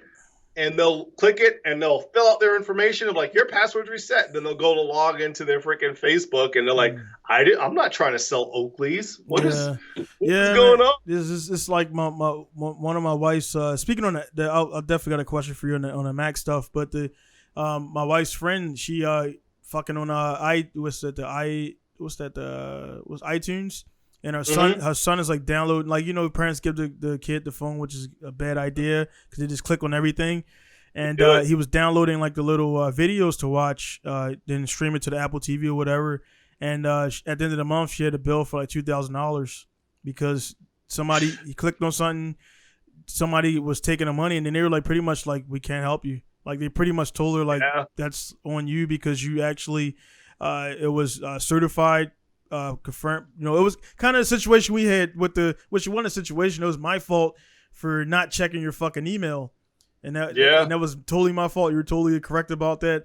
And it was just like one of those things. They in PayPal, as much as I was like, these fucks, they was like, yeah, you authorized I clicked on send from my signed in account. There was no like you did this. Yeah, I did that, and it was like there's nothing. And I was like, and actually, I didn't even. The thing about it, I just wanted a reversal, but their only option was dispute. And I'm like, why the fuck? Like, you never sent money. I'm pretty sure I'm not the first person that sent money to a wrong account or inactive account. And I've even had to make an account to get money back because people sent. They kept sending it, which actually now a cool feature PayPal has. I have my download at Pinku.com added to my account, so just in case somebody mistakenly sends there when they should not supposed to send it to there, it captures it. Because before it was going to like fucking out to Nirvana land or whatever. And I had to make an account to get the money back and whatever and change it over to my actual account. But it's like, stuff like that happens, man. And but if it's an actual, guys who don't know, man, if it's an actual signed in, somebody logs into your shit, you don't have a password protect, fingerprint, or there's a lot of different things that keep people out of your phone. Then some people say, but if I put a thing on there, my wife would think, we'll share your fucking password if you're not hiding anything. I know my wife's phone password. She knows mine. I tell my girlfriend all the time, the only reason why there's a password on my phone is because I have my work email on there and it requires it. Right. If I don't have a password on my phone, it will wipe my phone. Right. And I will not survive my phone being wiped. I will actually pass away if my phone gets wiped. It's fucking like your tombstone be like, he was a good man. Like, it's like his heart stopped immediately when he found his data was everything on his phone. That does suck, man. Because like one thing I like about like this, which I fucking don't like this phone, this phone is pushing me almost towards going to Apple, man. Like, oh my goodness, like that's hard. Like, I mean, because I just want to do business. I upgraded this one because I kind of run my phones 2 to 3 years because I don't need a phone every year like these. And the Google Pixel dudes or whatever. Anyway, I still have this thing. So this is something I still have, ladies and gentlemen. This is a Samsung Galaxy S6. They just work. I mean, you use it as like a repeater or whatever, man. And like for mine, like this new phone I got, which is a Sony Xperia X5 or whatever. One thing I do like is I got the cool little I got the three lens thing, and it is 4K. So this thing almost could be if I decide to part ways with it, I can still use it as like one of those cool because it got a ton of space, 4K camera. And I did a video 2 videos ago. It's like, dude, you got a new camera? I was like, nah, I got a new phone, and I just it was a phone. And so I was like, dude, that's cool. But the fucking apps, man, like this brand new fucking phone, and like apps won't open up. I gotta reset the phone, do a hard reset, and I've been so busy, I haven't been back to the store, but I gotta go back there and say, hey man, I didn't put any fucking, there's no third party, there's no because sometimes we put the what's that thing, is the crack the phone or whatever, like rooting it. There's no rooting, so there's no reasons for it to be slow opening it up and things like that. And it's a fucking new phone. Right. So I'm thinking that there's something actually wrong. I got one of the 10 that's fucked off the simulator. No, I understand. I mean, and you see it, like if I go on Reddit, I'm a Redditor, and I see people on Reddit I see people on Reddit all the time who talk about their iPhones and like, oh, this thing is broken and my phone is fine. Yeah. So are you referring to the old model? Is that a real thing where they want you to upgrade to the next model, so they'll make the update and an update will come through? Absolutely, dude. Oh, absolutely. If your phone is old enough, they will go through. So Apple's excuse was they're throttling your phone so that the updates don't consume your battery. But your phone becomes so dog shit slow that the only logical thing you can do is go out and upgrade your phone. And I know a lot of, especially older people who are like, I don't. And you know what's funny is like, even like nowadays, a lot of the younger people don't want super ridiculous tech in their phone. A lot of younger people will have a smartphone that has 16 gigs of storage, 4 gigs of RAM, because literally all they do is Snapchat and text people. They don't do apps. There's no games on their phone. Yeah. They're not playing video games on their phone. They're not out there freaking live streaming to the world. They're like, I don't need. They just want their phone to do, in their opinion, what a phone would do. And a lot of the older people just want to be able to call people. Right. So there's a wide window, but there's only a window of people that are like you and I, that like, I love a high tech phone. Matter of fact, the only reason why I went Apple is because at the time there was only one way to have half a terabyte of storage on a phone. Right. And that was to go to Apple. And now the Samsung has it, and Huawei is pushing out stuff that has freaking a terabyte, 2 terabytes of storage on it. Right. And you don't realize how much it matters until you like they get down that one, like you got 200 megs left, 200 fucking megabytes left, and you can't update the latest Pornhub HD subscription. Exactly. You don't have enough fucking space. I want to see my She-Male midgets. And I can't do that. Yeah. So. And now what's crazy is I got this phone that has 512 gigabytes of storage, and I'm nowhere near it. Nowhere near maxing that out. And it's funny because on my Pixel 3 had a 128 gigs, and I was constantly getting warnings from that phone saying, "Hey, you're almost out of storage." I take 4K video with this thing. I don't delete any photos from this phone. No photos get deleted. None of my videos get deleted. And it's like 300 gigs, maybe. Yeah. Maybe. Yeah, I did like 100 gigs. I maxed this one out doing that because I did it. I was like, man, I wasn't going to do it. And I was like, man, it's kind of cool because you always got your phone. So I was like, like now there's no, like, pretty much I don't take, now I got a phone mount from one of my race cars where it holds the phone and it screws in. Yeah. So like even GoPro, which was quick, is like, there's really no, like some of the top YouTubers are using, one of my guys' Albo I had on, he had the clamps into the mount. They got the whole, the thing, and then they had a teleprompter. Like this is all a phone. Like there's no need to have a bag of gear no more. It's all in one. And especially if you have like a good solid mount with phones that have. Matter of fact, I filmed a short clip with this phone, and I was like filming some music, and I was trying to do the thing where you're like, jam into the music, and you can't tell I was jamming to the music because the stability, the automatic tracking of the motion stabilization on this phone is so good that like there were several inches of movement on the phone. And it just you can't tell. It was just holding me several inches, man. Yeah. I mean that's but yeah, man. It's like it's one of those things, man. Like you jabbed me for Windows in the beginning because I clicked on the wrong thing. But like for Windows, like actually I don't have the gear. One of the hardest things for me to do is throw away gear, man. Because it's like you throw that gear away and you're like, I'm gonna need that USB to this to that. And it's like you got a box. I'm looking at actually a small box right now in front of me, and I got like I got the cords, cables. I'm like, I'm gonna need this cable. I'm gonna throw them away. I need a USB-C type or whatever. Dude, in my little cords and connectors box in the basement in the storage room behind my theater. I have several LPT1 to serial 9-pin serial connectors. Yeah, because you're gonna need that next week, man. One day. Yeah. One day I'm gonna need those. My grandkids will get those things and be like, "What the fuck?" No, it's gonna be like the apocalypse gonna happen, and it's like you're the only guy that has that thing because they got the cure is on the SCSI drive over there in the corner. And you're the only guy that got that connector that's going to connect it up. Does anyone have a 25-pin LPT1 to 9-pin serial connector? Yeah. I do. Pay that man. Last week I got I was about to throw. I was like, no, I'm gonna need this IDE to USB connector. Or I had the IDE to the big one to like the mini laptop one. So I had that one. Still got it, and it was like, man, somebody's going to have something or need something, and I'll have that connector that normally you have to go on Amazon and order it, and I'll have it right there. But so some special stuff I'll keep just for novelty. Mhm. But some stuff, man, I had too much stuff, man. Like it was just not getting touched. And I got my sticky pod mount. I found that the other day, which was wow. That was back in the day when, for guys who don't know, before GoPros there was regular cameras, and you would take a regular big ass 360D camera and screw it onto a sticky pod, and then you put that on the car, and you had to.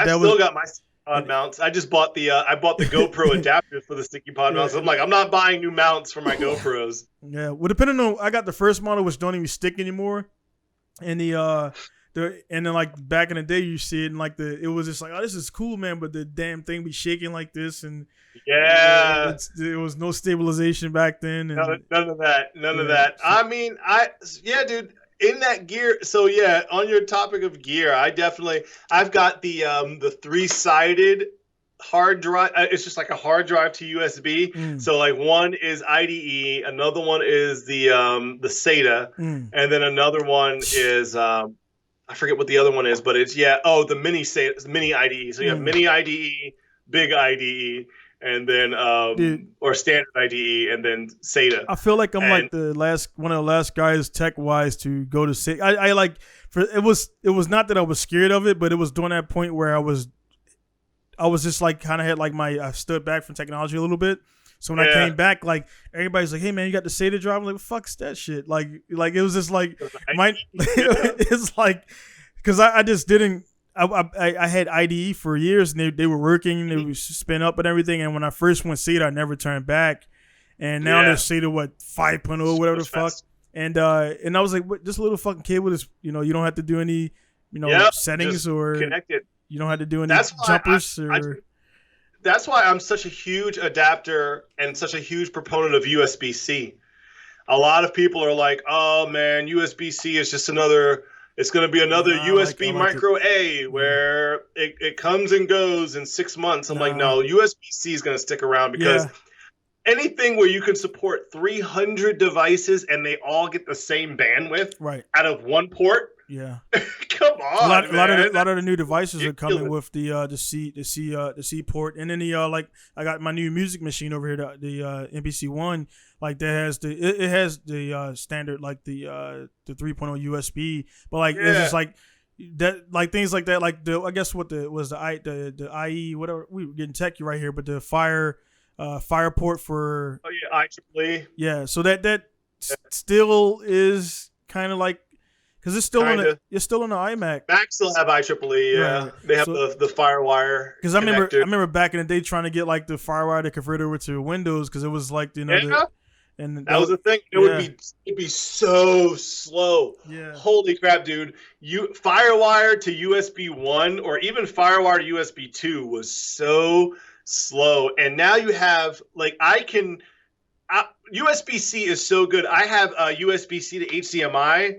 And I can do 4K gaming, USB-C to HDMI. I can do 4K gaming out of a USB-C. It's so fast and so powerful. It's so good. It's great.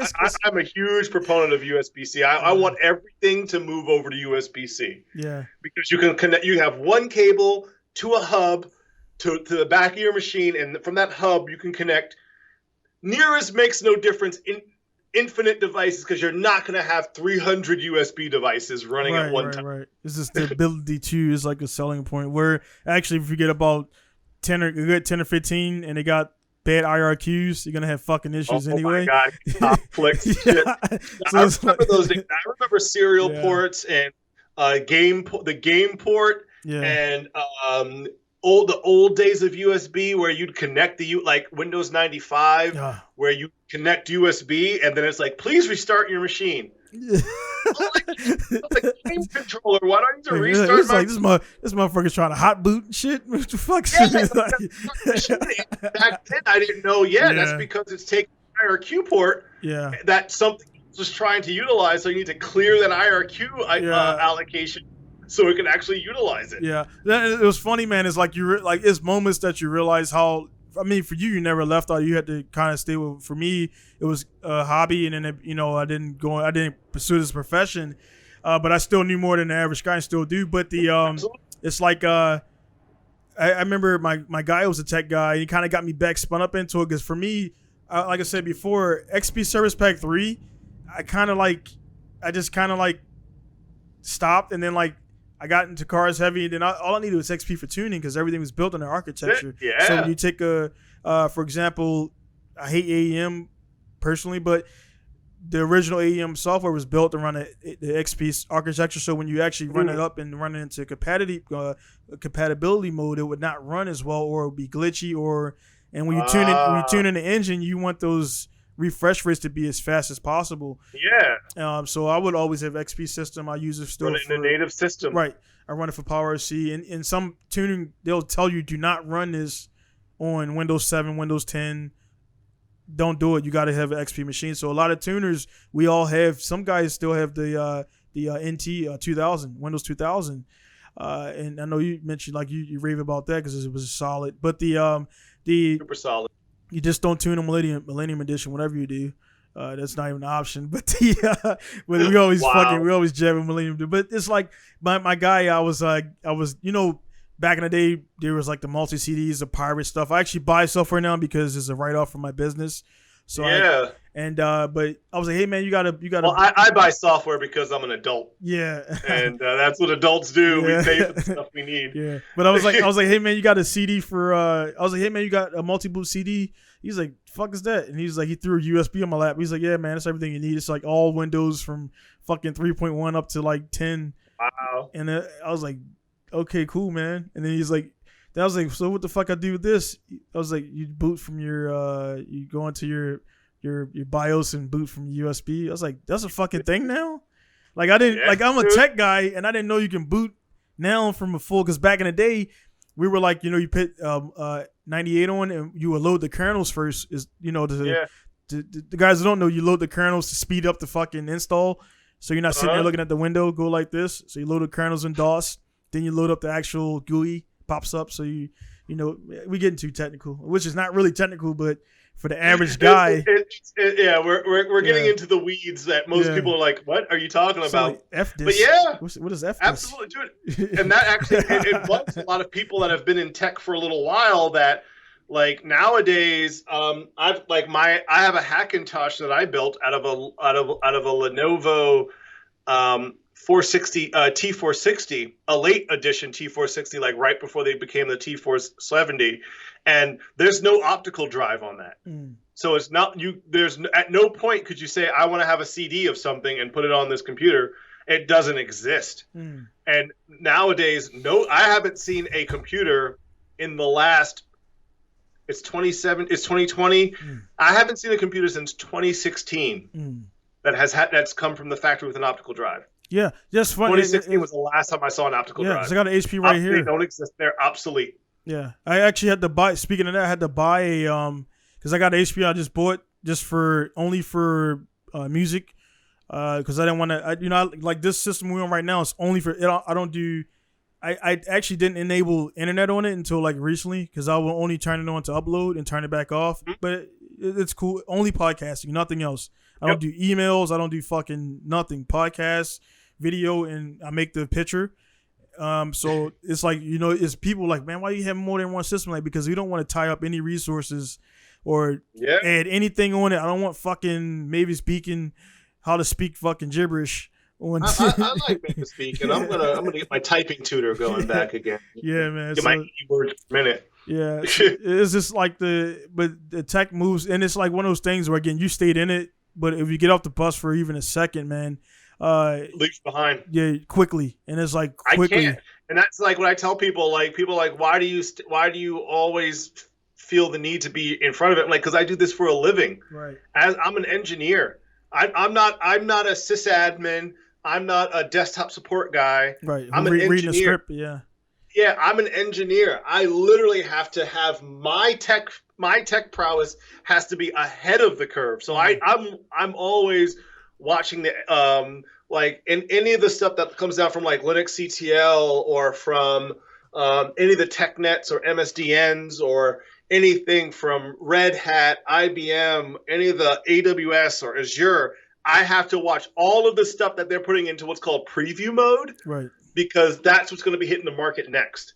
So a lot of the preview stuff is in preview for a year, maybe 2 years before the general public even knows about it. Right. So I'm sitting there looking at all this stuff. Like we're now some of the stuff that's coming through are like the languages that they're going to put behind quantum computing because Google pioneered this whole quantum computing thing, and they did.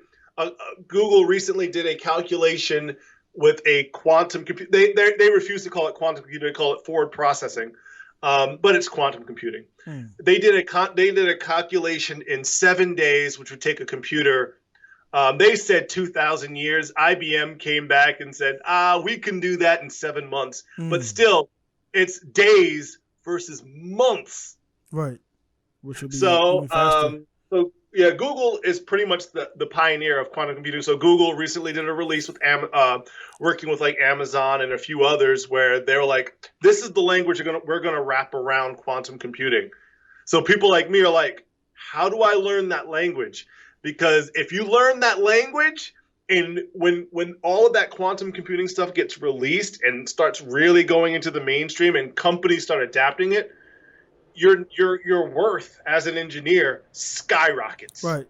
Because you're like, yeah, I can write code around that. Yeah. And they go, well, how? Because once quantum computing becomes mainstream, whatever the first country to adopt quantum computing is, financially, like you want to talk about being like, I'm a stock market. China.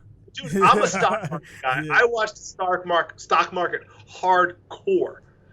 And you want to talk about being able to predict what the stock market's going to do tomorrow. You don't have to do that anymore. You don't have to sit there and play the guessing game of, well, based on trends and based on this SAS code that I wrote, I can predict within 30% certainty that this is going to happen tomorrow. So let me go ahead and either invest money or pull money out or sell or buy.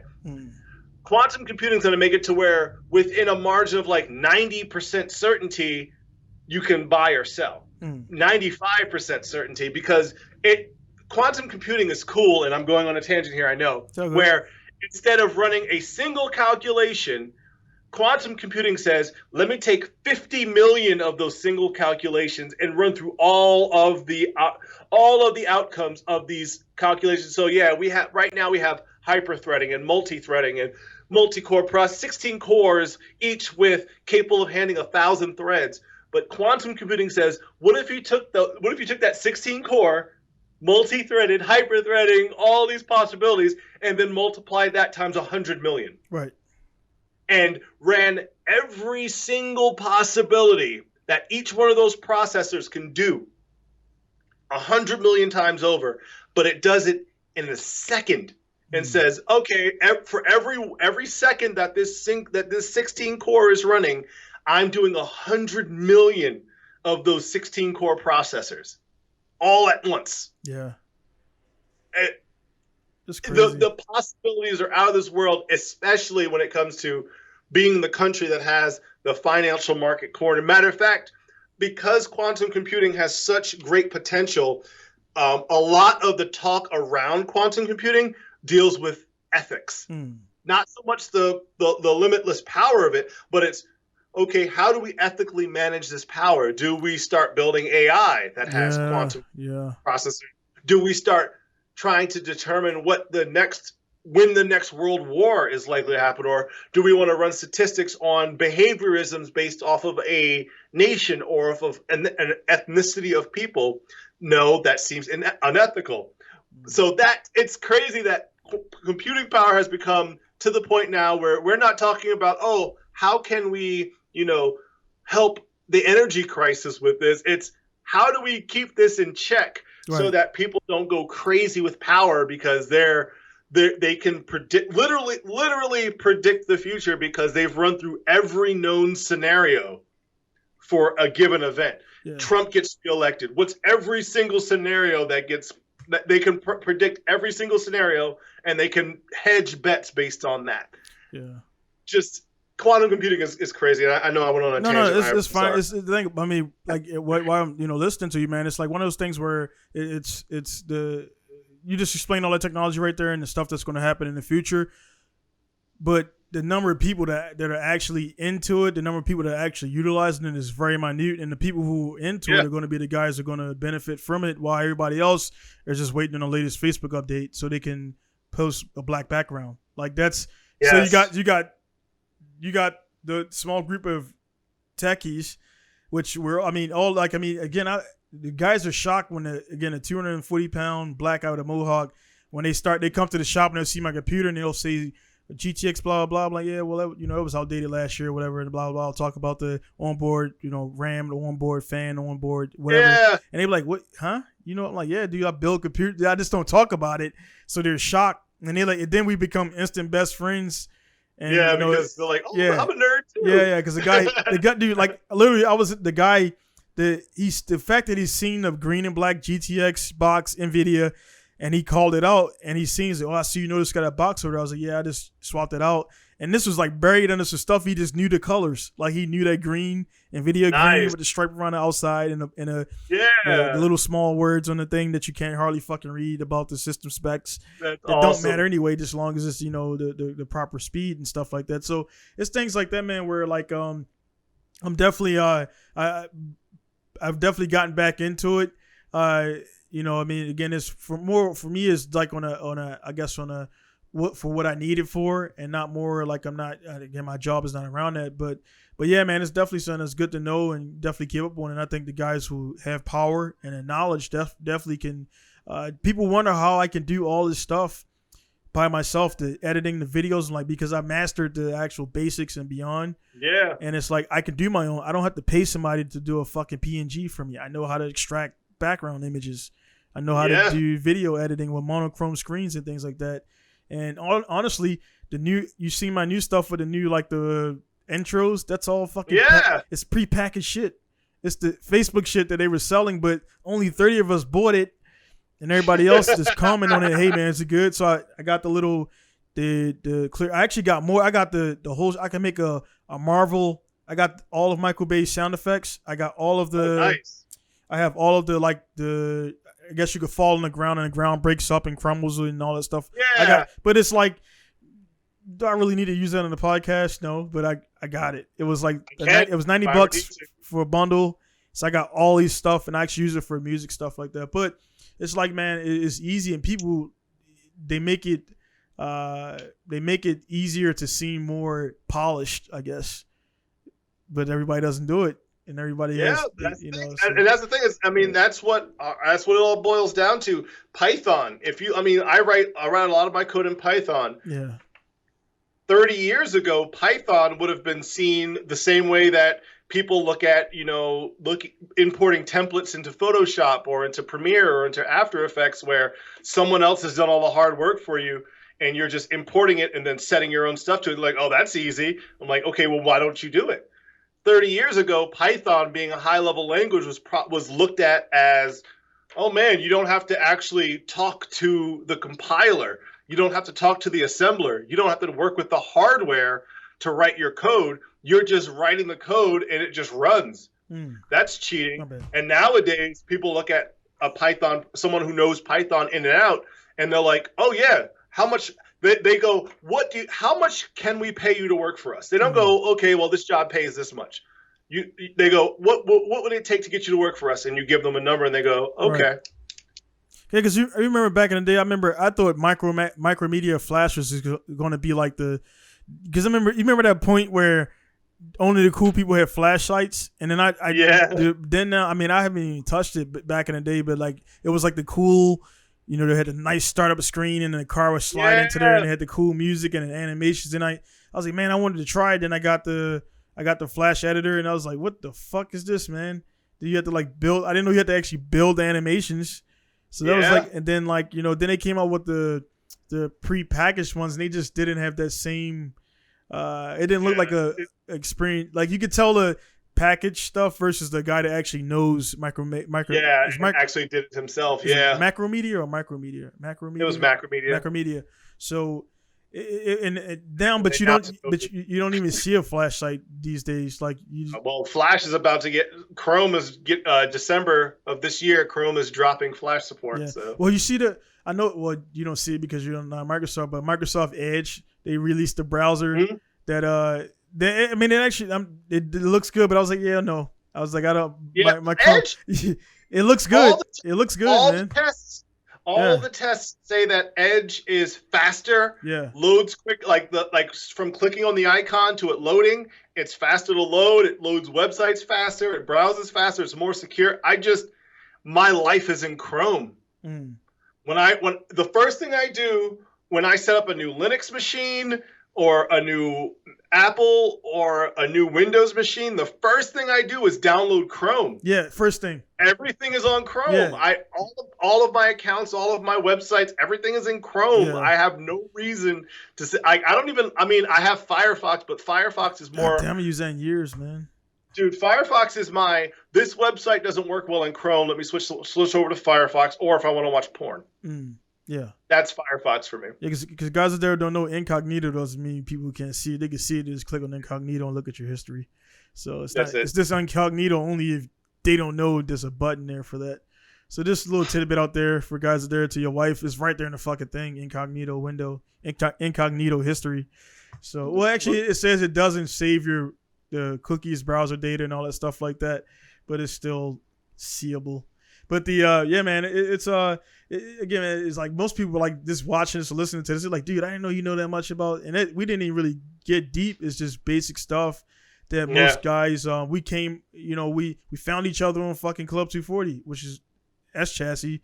If it wasn't for us both being like, car guys, because I think there's really not, unless you're into computers, you don't know about forums, because you say forum and they're like, what the fuck's that? Before that was message boards and everything. So I think most car guys are mostly or highly into tech.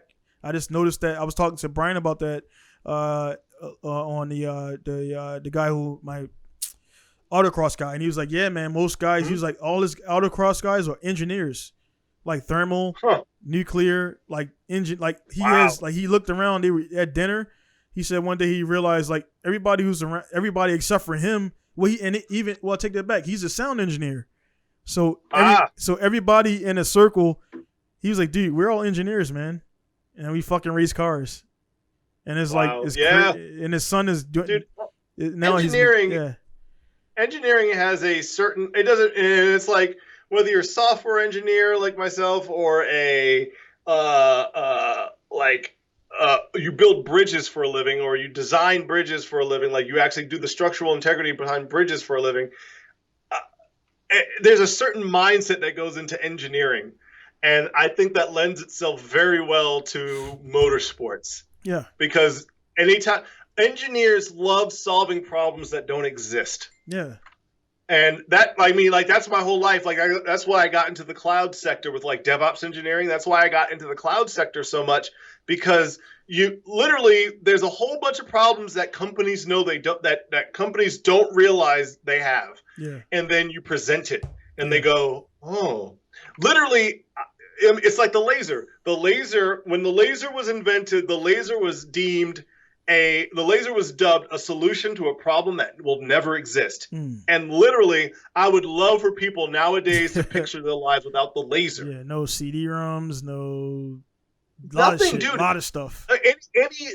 Matter of fact, the entire infrared spectrum of how your remote controls work, or how your thermal cameras work, or not thermal cameras, sorry, your infrared cameras. All that stuff is based around the light amplification. Right. It's all based around taking a single spectrum of light and just running it hardcore. So whether it be in the infrared or in the visible or in the ultraviolet, it's all about taking that light source, amplifying it, and utilizing a lens that can capture that and then convert it into something that we can utilize. So whether it be, like you said, CD-ROMs, I'm a home theater guy. I've got a 25,000 watt home theater. Yeah, I've got Blu-rays and UHD discs. If the laser was never invented, that'd be ridiculous. Yeah. So it's just that, and then right now, what we're doing right now, talking to each other right now via Skype, high bandwidth. I got my thing set on ultra high. You know, and the thing about it is it's only using one half of the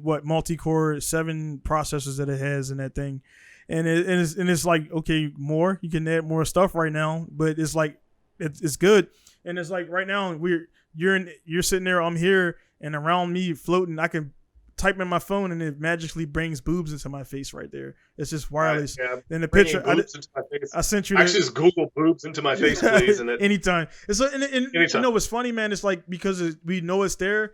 It's like I'm not gonna say I don't like bring it up, man. But it's like, unless you got a sickness, like you can go online and look at porn all you want now, and it's like, because it's so available, it's not like that little where you're sneaking a VCR tape. And it's a different feeling when you're sneaking like your mom's ice cream. Now we can go buy all ice cream we want, but now because we can do that, it's like it's not fun anymore. You know what I mean? Yeah. So it's making things like, where, dude, I actually tried to buy music the other day for 5 minutes. Shout out to all the people that have like a legitimate addiction to porn. Yeah. Hope you get some help. Dude, everybody watches fucking porn, man. It's like, but anyway, I tried to buy music the other day, dude, and I can't literally buy, like, I tried for 5 minutes, like literally tried. I'm like, I went to this site and it was like bringing me to these other repeater sites. And I'm like, dude, I want to buy this. I want to download this album. I want to pay legal money for it. I didn't download it illegally, but it's like, now it's easier to steal versus actually buying. And I wasn't going to buy iTunes to do it. And I don't know, Spotify, you could download it. But anyway, I want to get this album and I'm going to get it. And but it's like, it's difficult now to do that, man, and easier to do other things where it's just crazy. I'm on Tidal, and that's kind of like how I support the artist. So that's how you can download anything you want. Well, you pay for the hi-fi streaming. It streams high fidelity, which I'm an audiophile, so that means a lot to me. But yeah, if you on your mobile device, you can download songs. And as long as you maintain your Tidal subscription, you pay an amount of money a month, and any of the songs that are on their servers you can download. Tidal is TIDAL, and Tidal, like Tidal Wave, like Tidal Wave, or Tidal Effects if you're into the or Tidal Be Cocky, It's like well, yeah, man. It's just, again, man. It's one of those things up there, man, guys, where like like I gotta right now, the camera that's capturing all this is a 6, 7, 10-year-old 1080p Sony, which I'm gonna upgrade to the 4K just to have that extra, because you notice most guys on YouTube, I noticed the trick, which I now export in 4K, but it uploads. And then it stays 1080 because YouTube noticed there's like two people in the whole world that's watching video at 4K, 60%. Like properly, who care? Yeah. Because there's no, I guess you notice they took the option off, right? Like it just goes 1080p, 60 frames if it's enabled, edited properly, or packaged properly. But the 4K was just taking up too much bandwidth. And then I remember what I wanted to say now. So you're a tech guy. I'm a tech guy. Remember when YouTube crashed? Like, was it YouTube or Facebook crashed for like that day? Yeah, YouTube went down for a day. Facebook definitely went down for a day. So my thing is like, I'm thinking like either one of those situations, man. Somebody was banging somebody in a server rack and they ripped the cords out. She fell on it. She, like, the dude was banging her from behind and she fucking fell for it. Oh no! Ripped all of the cables out. And the dude's sitting there trying to plug it back in, like, what the fuck are we doing? Like you're trying unterminated the wires, like, oh fuck, orange, green, white, blue, blue, white, green, brown, white, brown. And it's like 50 of them. Because, like, I mean, I haven't even looked at the pictures of like the YouTube like server room, and that's probably the only one they show you publicly, because there's a private one. And like this, none of that stuff is as presented. All those things, they're like, oh, this is what our server room looks like. You're like, bullshit. Yeah. Show me the actual mess. That's the pump. You got fucking Zuckerberg in the middle on like he's doing like the Minority Report shit and like moving shit around. like that shit's there, man. Like I've been in some control rooms and like you're like, dude, like they got this shit. Like they had, like, I went to a OPSEC a little bit, but the control rooms, command and control rooms or whatever, like I'm not gonna say what was there, but I wasn't even supposed to be there. But we're in the middle of the fucking desert. I'm like, desert, you go in a room like, dude, this is like some shit like in the movies. Like controls everywhere, like, and no, you know, I'm blinking like, lights. yeah, like fucking big screens and a transparent shit, like that stuff. The shit you see in the movies, it exists, but how much of it that you get to see? Yeah, if you want to see a lot of like crazy tech, like crazy obscene, like big screens and like flowing data and blinking lights and stuff that looks like it's straight out of like a high tech movie, go look at any of the data control centers for like any electric companies. But like electric companies, because they are so integral to society, they are at the pinnacle of technology. So yeah, you go into those things, and first of all, like, if you want to go into the data center, what's that? No, say you got to be, because like, for example, we open up with the Beirut stuff. That shit doesn't happen if they have a control center like that, because they're monitoring the temperatures before that shit even, like, I mean, I don't know. I mean, maybe some shit mixed, like, I mean, a sack busted and all that stuff fell into the nitrate. But yeah, as far as I know, like I say, I don't know if a cigarette can set it off, or, you know, something like that. Really, all it needs is a good spark. Yeah, good spark. Ammonium nitrate is really volatile. Yeah. So, like, I mean, but if they got a high, they're really high class systems that monitor, like, you know, really volatile stuff that we have here, it would sense like, hey man, what the fuck? Why is the temperature changing 30 degrees instantly? There would be, I guess, what I'm trying to get at, because I'm jumbling my words, there would be some kind of fucking alarm going off, say, hey, something's wrong. And that's dude.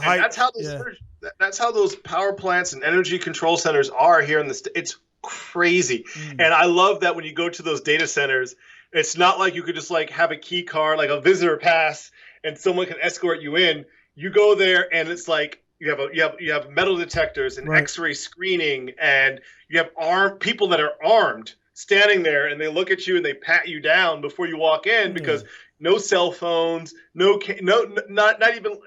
cell phones, no cameras, nothing, no electronic devices. You walk in there, put your shit in a box, Like, I saw less when I worked at Raytheon. There was less security around some of those data centers than there are going into power plants, because Raytheon can lose data for a little bit, and it's like the government, like, okay, we have a backup of that. You lose data when it comes to like the grid for like Washington D.C., the power grid for Washington, or how the water is maintained, or gas. You're taking out like a constituent part of how that city functions. You bring down the nation. You bring down that state. And yeah, people put a lot of checks and balances into that.